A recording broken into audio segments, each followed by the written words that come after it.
Today in the show, we have the House of Mouse headlines brought to you by LaughingPlace.com, your up-to-date resource for the latest Disney news every day of the week. This episode is being released on August 23rd, 2023, and here's what's been going on in the world of Disney recently. More parking lot trams finally returning to Walt Disney World, Disney entering the arena of sports betting, Ahsoka coming to Disneyland, but probably not Florida, and more. Hear the latest news from the Walt Disney Company in today's House of Mouse headlines. If you've ever dreamed of spending a night in the Cinderella Castle suite, you may just have a chance. Even better, you can support deserving children and families in the process. Give Kids the World has announced a new raffle opportunity. Not only does the Magical Celebration Vacation Package include a night in the exclusive Cinderella Castle suite for up to 4 people, it also includes 2 nights in a Disney Deluxe Resort, breakfast for up to 4 at Cinderella's Royal Table, 3 days of theme park tickets with Park Hopper for up to 4, airfare, and a $500 Disney gift card. A chance to win entry can be purchased for $10, and all proceeds will benefit Give Kids the World. For more information and to purchase your entry tickets, be sure to visit gktw.org. That's GKTW for Give Kids the World.org. Good luck! With Hispanic and Latin American Heritage Month coming up, Walt Disney World has shared an update on 2 characters coming to the parks. First, the one and only Bruno, as in the one we don't talk about, he'll be joining the Disney Adventure Friends Cavalcade at Magic Kingdom starting September 15th. Also, that date will mark the official opening of Mirabel's new meet and greet at her casita. While Walt Disney World's celebration of Hispanic and Latin American Heritage Month will continue through October 15th, this new meet and greet will be available year-round. So be sure to stop by and say hi to her next month and beyond. Ahead of Epcot's newest restaurant, Shikisai Sushi Izakaya, officially opening, reservations for the location are now open and the full menu is available to view. Those looking to get a seat at Shikisai can make reservations for dates starting August 28th. As for the menu, while the official Walt Disney World website pins the restaurant in a moderate price range, there are some chef specials that range from $100 to $300. Rest assured, though, not every meal here will break the bank, with the average cost of a roll landing between $12 to $18. If you just can't wait for Shikisai's official debut and happen to be nearby, the restaurant has apparently soft opened for walk-ups, but if you want to plan ahead, then head to the Walt Disney World site to book your dining experience. Run Disney invites you to embrace the adventure with Springtime Surprise Weekend at Walt Disney World. Recently, the Run Disney blog revealed themes for the 3 Springtime Surprise races coming up next April. The 2024 lineup will include the Neverland 5K, Adventure is Out There 10K, and Hakuna Matata 10 miles. Plus, there's the previously announced Stitches Ohana Challenge that includes all of these events. The Run Disney Springtime Surprise Weekend will be held April 18th through the 21st at Walt Disney World. At the time of recording, general registration for these events has yet to open, but will be open by the time you hear this, so hopefully you nabbed your spot. If not, a virtual version of the Springtime Surprise Weekend events will go on sale August 25th. The fan-favorite character Ahsoka Tano is coming to Star Wars Galaxy's Edge. More specifically, her appearance has only been announced for Disneyland at this time. Guests may encounter Ahsoka in Batuu West beginning August 23rd. While this is the first time this updated version of the character will be greeting guests in the park, her younger, more animated self has previously appeared during events such as Star Wars Night.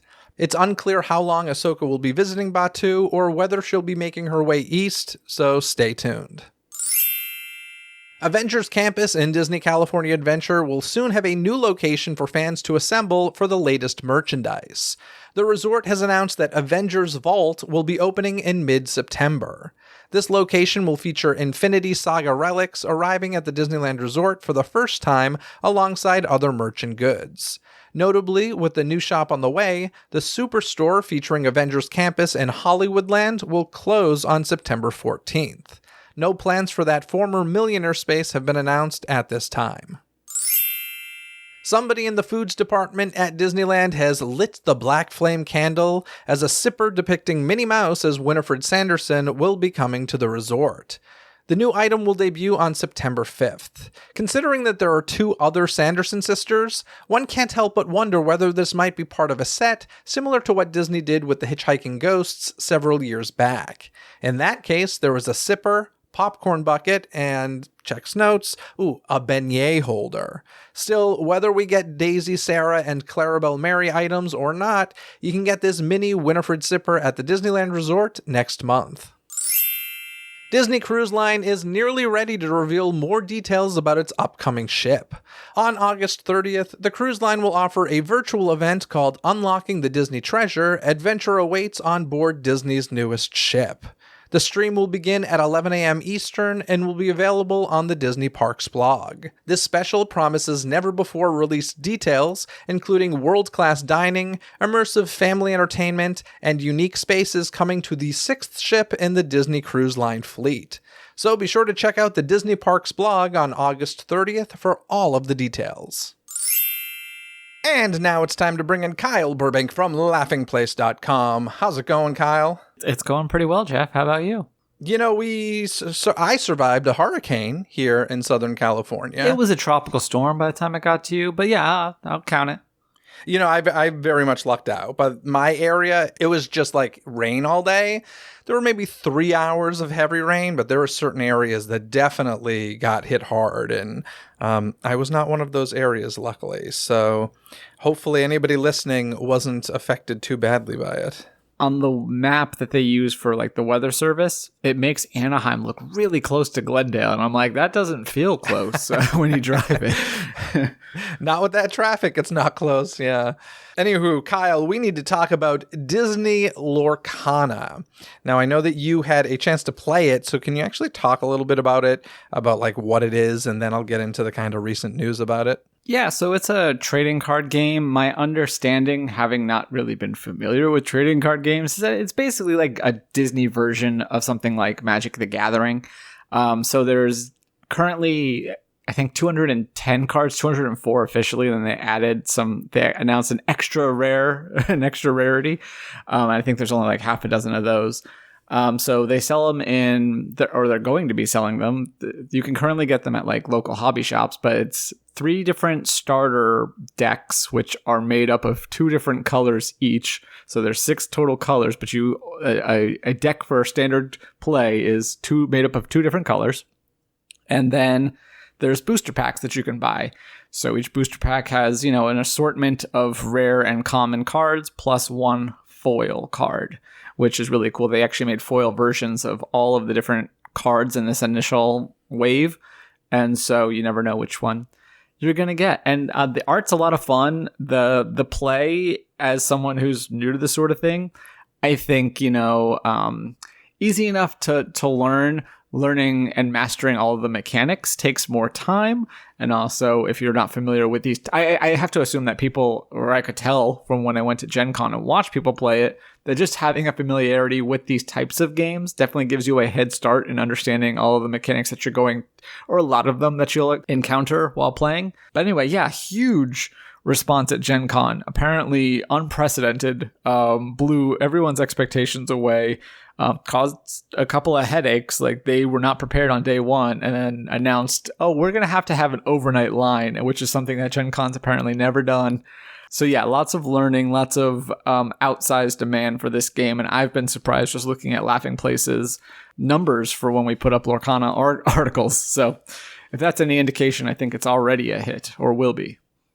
Yeah, and, as you said, there are problems. We'll get into those in a second because this, first of all, for people who don't, understand these card games, which I don't personally, but, I obviously have heard of Magic the Gathering. I've heard of Pokemon. But if you don't know, these cards are essentially currency, like real currency, because these cards become rare and are worth thousands of dollars, some of them, in some cases. So it's bonkers what people go through to get these cards. And let's just say the new game made its debut at retail stores across the nation on August 18th with the first set of over 200 cards, Disney LORCANA, the first chapter, TCG.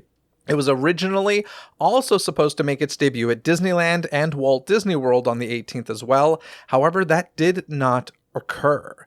Disney Lorcana did, however, make its scheduled debut at Disneyland Paris. Disney fans living in the New York area can purchase the game at the Times Square Disney Store location. Meanwhile, Disney Lorcana will arrive on Shop Disney as scheduled on September 1st. Now, as I said, it did not get released in Disneyland or Walt Disney World like it was supposed to.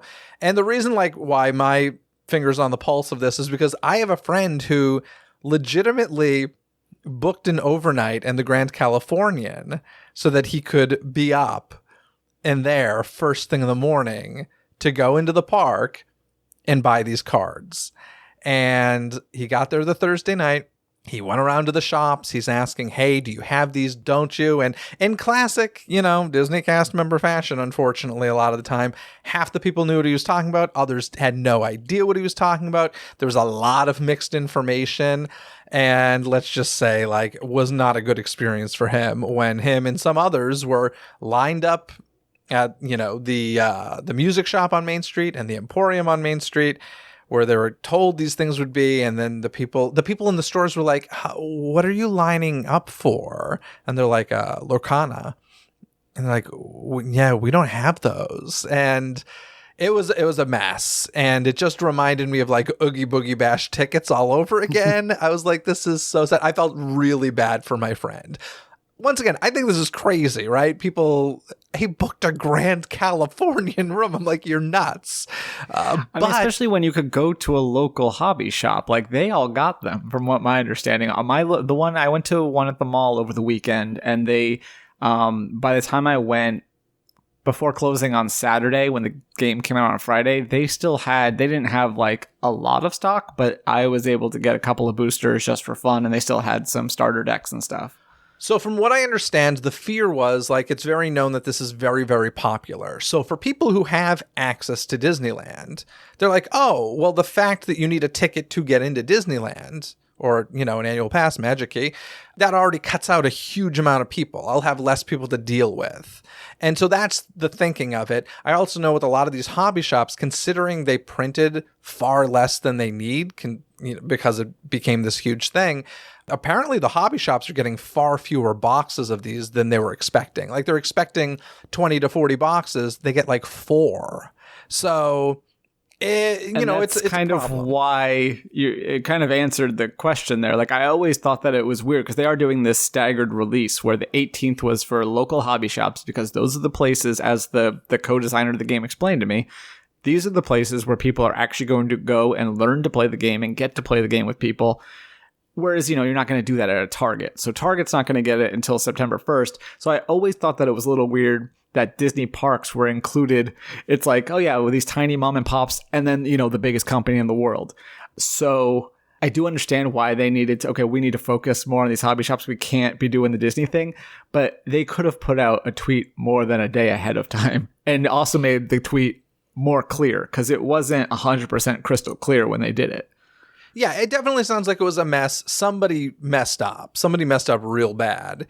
And, I feel bad for anybody who trust me, I don't get it with card games, but I have definitely been in situations where I've jumped through hoops to make something happen. And I've followed all the rules that the company told me to follow.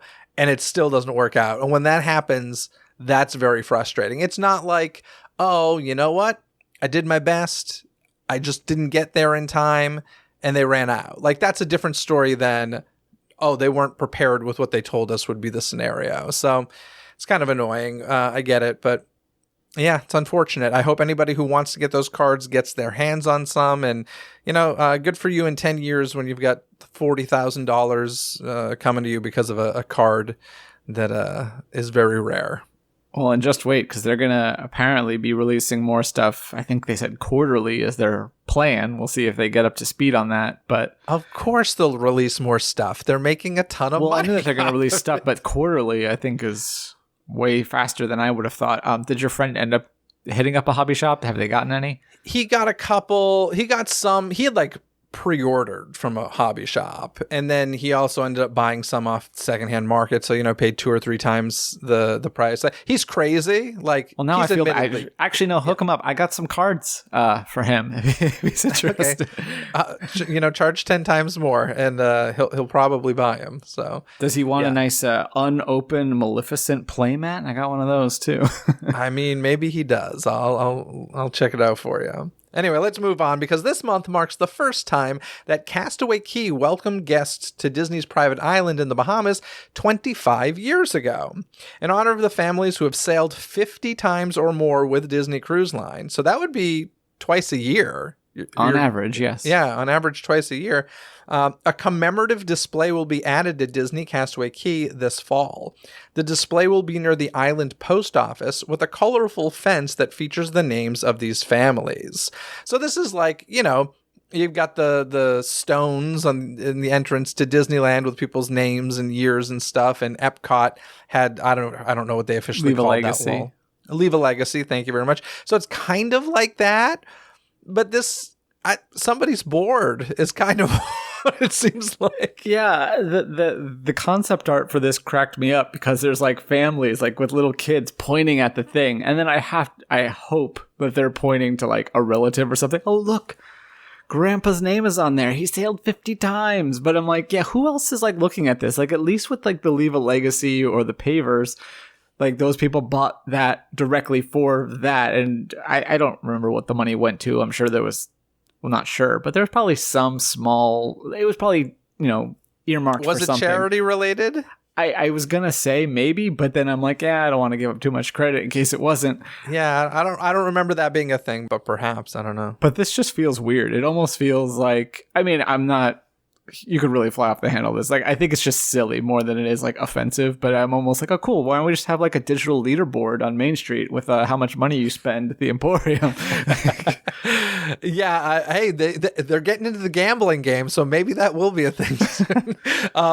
No, it's kind of funny. It's just one of those things where it's like, is it supposed to encourage people to try and do 50 cruises? Like, are you supposed to look at this fence of graffiti and be like, I want my name on that fence of graffiti? Well, you get to choose your icon next to it. But no, I did wonder about that, if it's supposed to be aspirational, because they don't really make clear whether they'll be adding to it after the fact. Or whether this is just supposed to be, like a time capsule of the people who hit 50 when the cruise line turned 25. That's also kind of a weird, like, I understand there's probably too many people who have 25 to do it. Yeah.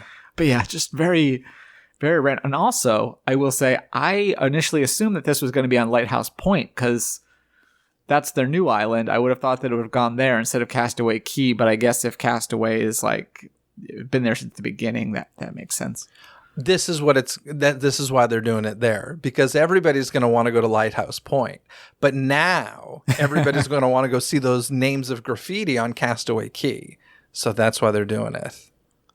And apparently, as long as you spent any sort of money, it counts. So if you did like space available cruises and things like that, then you still qualify. So some people, when you do the math of how much 50 cruises would have cost normally, it's astronomical, but I'm sure some of those people got heavily discounted. So that can make us feel a little bit better.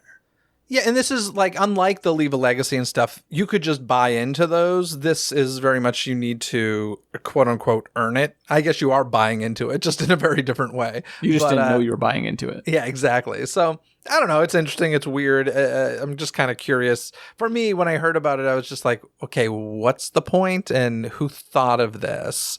But I don't know. It's interesting. Speaking of Leave a Legacy, I just hope that they put NSYNC on there for no reason. Oh, if they do that, then all is well. Yeah, seriously. That's how you get me in. Is just put a Joey Fatone on there just so I can laugh. I mean, he might have actually done 50 cruises. I wonder if it counts if you're invited, like, to perform on a cruise or something. Oh, I guess no, because then you would have to do like all the cast members have obviously been on 50 cruises. So you can't like put a Bill Farmer or something who's been invited on many cruises. Like, that probably shouldn't count, but I don't know. Interesting. And by the way, there is some NSYNC potential news that I can't talk about because, number one, it's not Disney related, but it's also related to a movie. If life was normal right now, I would definitely talk about it because any NSYNC news is exciting news. Well, in the meantime, people can go and look on YouTube and watch Joey and Lance performing at what I guess At it'd be Epcot, Eat to the Beat. Yeah. Yeah, and they performed Bye Bye Bye. Yeah, which is super, super cool. So, yep, NSYNC staying alive, baby. There's a boy band at Disney Springs, a Disney boy band. I think they're called The Collective. Is that what it is? Yeah, it's they do boy band cover band stuff, but I don't think they have originals. But yes, I know. I don't believe they have originals, but they also got to perform with. I think it was a private event, but they got to perform with Joey Fatone. So good old Joey Fatone making his way around Florida. Yep, everybody gets. I ran into Joey Fatone at Halloween Horror Nights a couple years ago. This was in Hollywood actually, and I was going down the escalator to the Terror Tram, and he was coming up, and I was like, "Joey!" You mean the Starway? No, the Terror Tram escalators, not the Starway. Okay, yeah, sorry. The Starway's the big one, but it's all right. Anywho, I can talk about NSYNC all day, but let's move on because Penn Entertainment will rebrand its current sportsbook and relaunch as ESPN BET. I assume ESPN Bet, right? It's just Bet, but yes, I read it as Black Entertainment Television. ESPN Bet. Oh, wait a sec. That's not what it is it? No. You're joking. Okay, cool. No, but the first time I see, when the thing lands in our to-do list, I see ESPN BET. And I'm like, oh, are they partnering? And I'm like, oh, no, it's supposed to be Bet because it's a sportsbook. Fair enough. ESPN Bet. Effective this fall in the 16 legalized betting states where Penn Entertainment is licensed. The rebrand includes the mobile app, website, and mobile website. ESPN Bet features ESPN's commitment to serve fans by leveraging ESPN's industry-leading multi-platform reach with the rising product operations and expertise of Penn Entertainment. ESPN Bet will become ESPN's exclusive sportsbook, and Penn Entertainment will receive odds attribution, promotional services inclusive of digital product integrations, traditional media and content integrations, and ESPN talent access, among other services that collectively generate maximum fan awareness of ESPN Bet.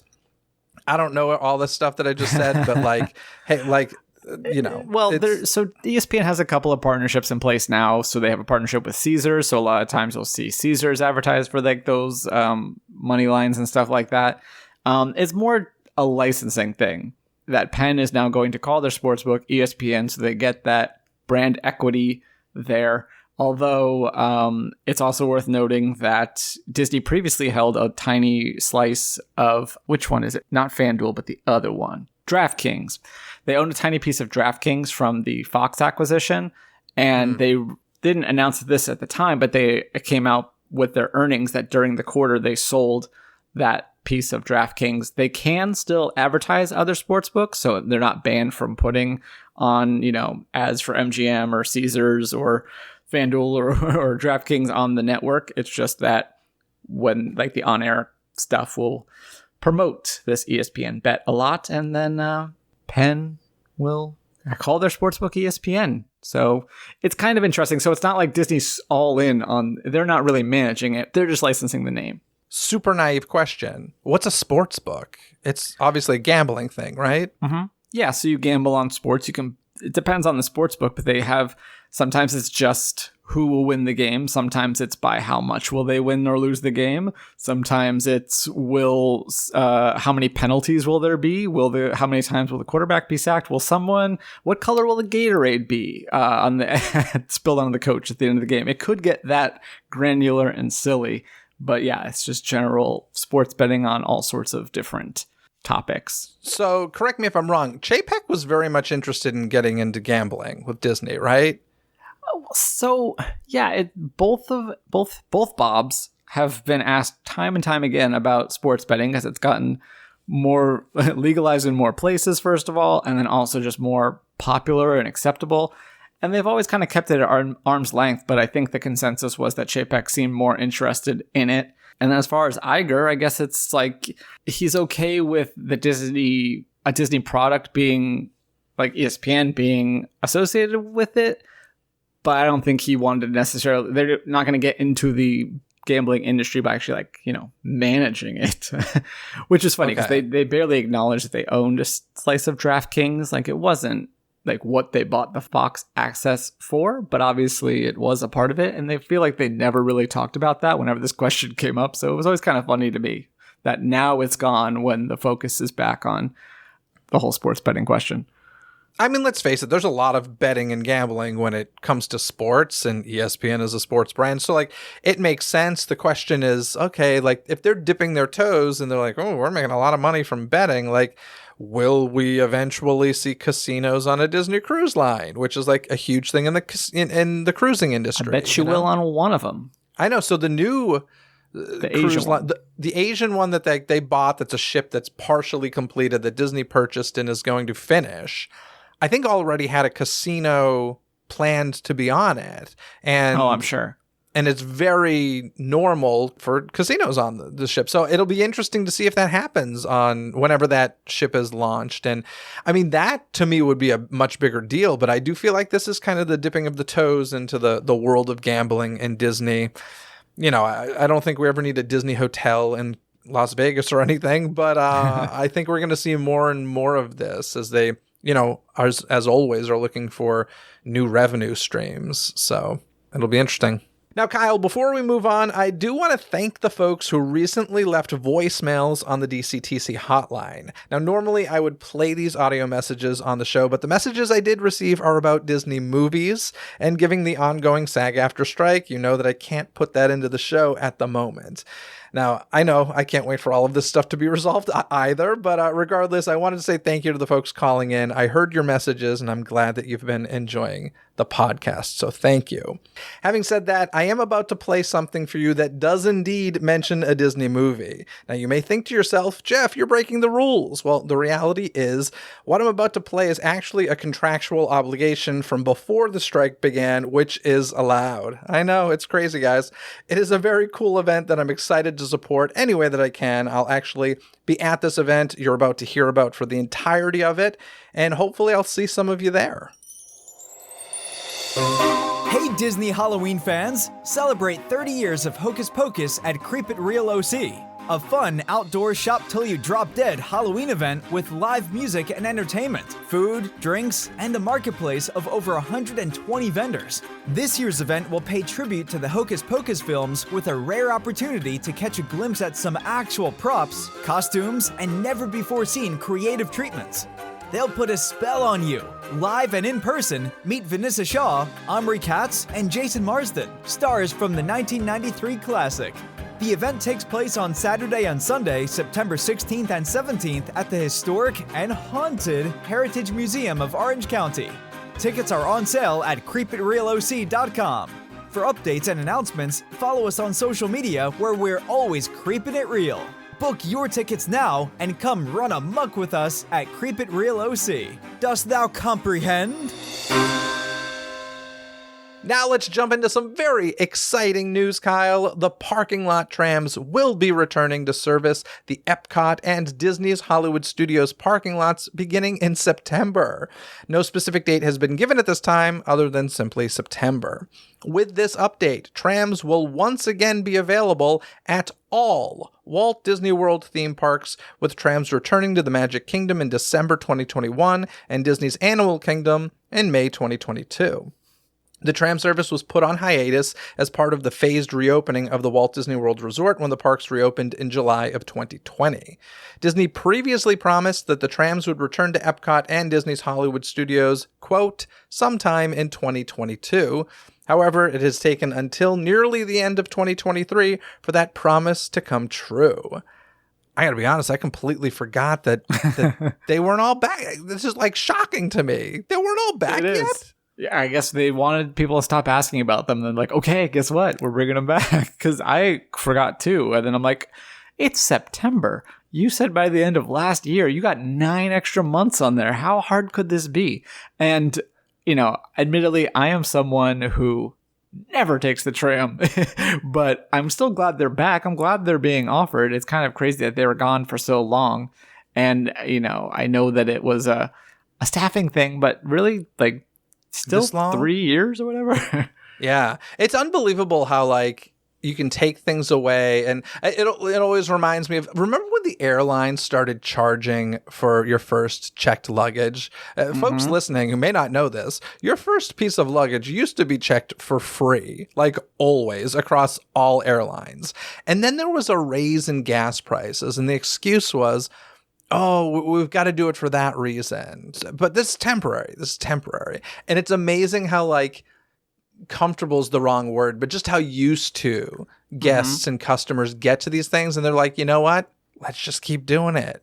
Or, we're seeing this right now with services we won't talk about, but people said, I'm going to cancel this service if they go through with this. And now we're seeing that people didn't cancel. And now another service is taking up the same sort of model there. Yeah. I'm keeping a little list of things we can talk about after the strike. That'll be old news. But I'm like, wait a sec, we missed some important moments in entertainment that we need to discuss. So it's crazy. So yay, the trams are coming back. Good for all those folks who have been walking like a mile in that Florida weather to get to the main gate. I'm happy that those are back for everybody. But let's move on, because Disneyland Resort announced the opening date of Tiana's Palace restaurant in Disneyland Park. This reimagined quick service style location will open on September 7th, 2023, so just around the corner. From the Mardi Gras inspired color palette to the lily details throughout, the restaurant's elegant decor and interior will include subtle references to Tiana's story and her rich past in New Orleans. The menu will feature new items honoring the flavors and flair of New Orleans, with an effort to source some ingredients directly from the state of Louisiana when possible. Tiana's Palace is one of the ways Disneyland Resort is telling more Tiana stories in New Orleans Square, such as the Eudora's Chic Boutique featuring Tiana's Gourmet Secrets retail shop and the upcoming attraction Tiana's Bayou Adventure. The return of the Mint Julep Bar is also happening with the opening of this restaurant, and let me just say, I've never been like a mint julep guy. Like, I've tried it from, what was it? Cafe Orleans was the old name, right? Yeah. No, it was French Market. French Market, thank you. Cafe Orleans still exists too. But. Yeah. So French Market, I did the walk-up window, mint julep, didn't care for it. I actually recently, somebody told me, you've got to try the one. This gets a little name dropping, even though it's not a name. But I was at Club 33, and the person I was with was like, you've got to try the mint julep here, because like, this is a real mint julep. This is delicious. I don't like mint julep. I've discovered. I'm like, no. Even this, like, I could tell it was like a nicely made drink with fresh ingredients and stuff, but I was like, yeah, this is not a flavor that I ever need in my mouth again. So not a mint julep guy, but a lot of people are very excited about its return. And guests will also now be able to mobile order these new dishes on the Disneyland app when the location opens. I want to talk about this just because I've seen the exterior, I've seen the construction that's been going on, and it looks beautiful. They've added these smokestacks to it. The new sign looks beautiful. It looks like there's some new lighting, and I'm hoping for some like really tasty food, because the French Market offered like some good different quick service choices, and I'm hoping and expecting for like even better with this. So I'm looking forward to this.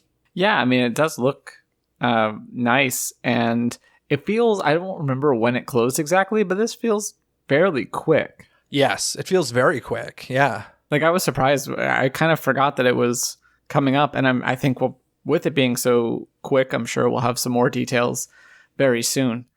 So I'm looking forward to hearing more about the menu and stuff specifically. You know what is not going quickly is that Adventureland Treehouse that just seems to like be at a standstill. And didn't they say like spring of this year it was supposed to open? No, they always just said. I think people got confused because there was that thing with the Disneyland calendar where people thought it was going to open in February or something stupid.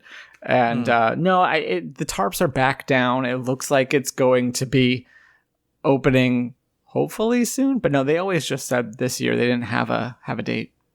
Okay, so maybe by the Christmas holiday season it'll be open. But I don't know, I just feel like that thing's been under tarps or under construction for a very long time, which hopefully means it's getting some grand new stuff in there that we can all enjoy. Not just a big plastic cheetah.